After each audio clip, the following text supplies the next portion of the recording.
Il était une fois un homme nommé Karim, père de 3 filles. Veuf depuis plusieurs années, il consacrait sa vie à leur bonheur, veillant à ce qu'elles ne ressentent jamais l'absence de leur mère. Ses filles grandirent et prirent l'habitude de préparer ses repas avec soin avant qu'ils ne partent travailler. Dans le même village vivait une veuve et sa fille. Chaque jour, sous prétexte de demander du feu, la femme entrait chez Karim. Lina, la plus jeune des filles, trouvait son comportement suspect, mais ses sœurs, pleines de compassion, l'encourageaient à l'ignorer. Pourtant, Lina ne cessait de répéter: un jour, cette femme nous causera des ennuis. Sans que personne ne s'en aperçoive, la veuve profitait de ses visites pour verser discrètement de la cendre dans la nourriture de Karim. Peu à peu, celui-ci trouva un goût étrange à ses repas. D'abord, il pensa à une erreur de ses filles, mais lorsqu'il remarqua que cela persistait, il décida de les observer discrètement. Il vit alors la veuve commettre son méfait et, furieux, l'interrogea. Au lieu d'avouer sa faute, la femme usa de ruses et de flatteries. Je voulais seulement voir à quel point tu aimes tes filles, et tu viens de me prouver que tu es un homme bon. Charmé par son discours et sa beauté, Karim tomba sous son emprise et, contre toute attente, l'épousa sans consulter ses filles. Dès son installation, la nouvelle épouse montra son vrai visage.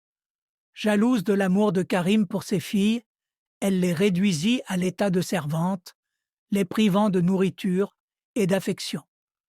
Pendant que sa propre fille vivait dans le luxe, les 3 sœurs étaient condamnées aux corvées et au mépris. Un jour, accablées par la tristesse, elles décidèrent de s'éloigner de la maison pour se changer les idées. Après une longue marche, elles atteignirent une forêt et, sous un grand arbre, laissèrent couler leurs larmes. Un vieil homme pieux, passant par là, les entendit et, touché par leur détresse, s'approcha. Après avoir écouté leur histoire, il leur révéla un secret. Non loin d'ici, près de ma cabane, pousse un grenadier chargé de fruits. Prenez-en autant que vous voulez. Affamées, elles suivirent ses indications et trouvèrent l'arbre couvert de grenades mûres et juteuses. Grâce à ce bienfait, elles purent survivre malgré les privations imposées par leur belle-mère.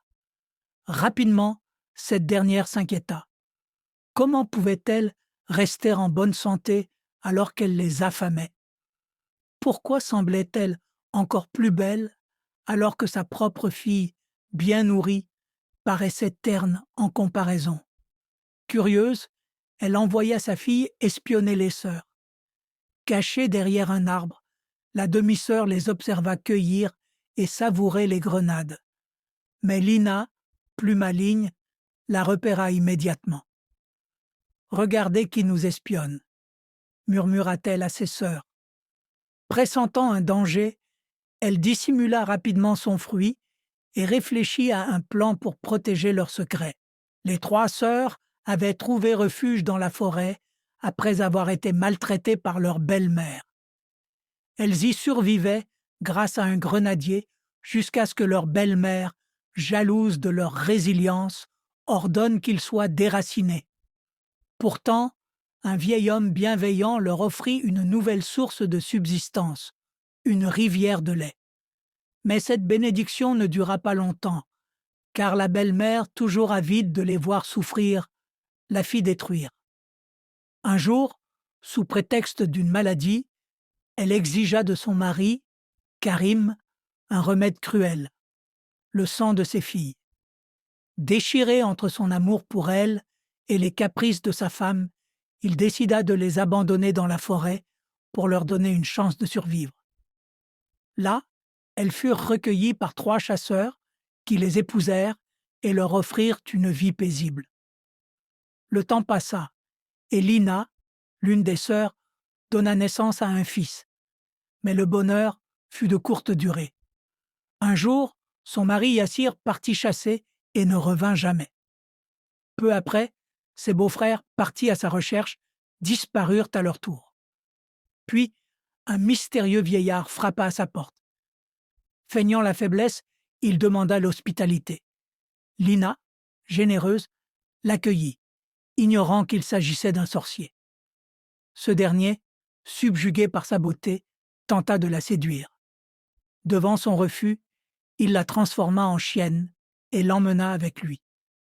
Les années s'écoulèrent.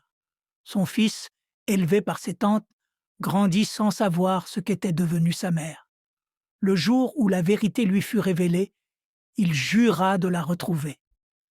Après une longue quête, il parvint à une région étrange, peuplée de statues et d'arbres aux formes inquiétantes.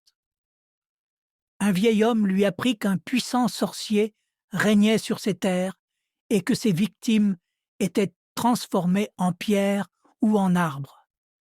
Déterminé, le jeune homme réussit à infiltrer le domaine du sorcier en se faisant passer pour son petit-fils. Un jour, il eut l'occasion d'envoyer un bouquet de fleurs à une prisonnière, sa mère. Il y glissa discrètement une bague qu'elle lui avait donnée autrefois. En la découvrant, Lina comprit immédiatement qui il était. Usant de ruse, elle soutira au sorcier le secret de sa force, un perroquet enfermé sous un arbre sacré. Son fils se mit en quête de l'oiseau et, après bien des épreuves, s'en empara. Tenant le sorcier à sa merci, il exigea la libération de tous les captifs. Une fois cela fait, il brisa le cou du perroquet, détruisant ainsi le sorcier. Enfin libre, Lina retrouva son mari et ses sœurs, qui réunirent leur famille. Leur père, rongé par le remords, leur demanda pardon. Quant à leur belle-mère, son propre malheur l'avait rattrapée. Elle succomba à une maladie.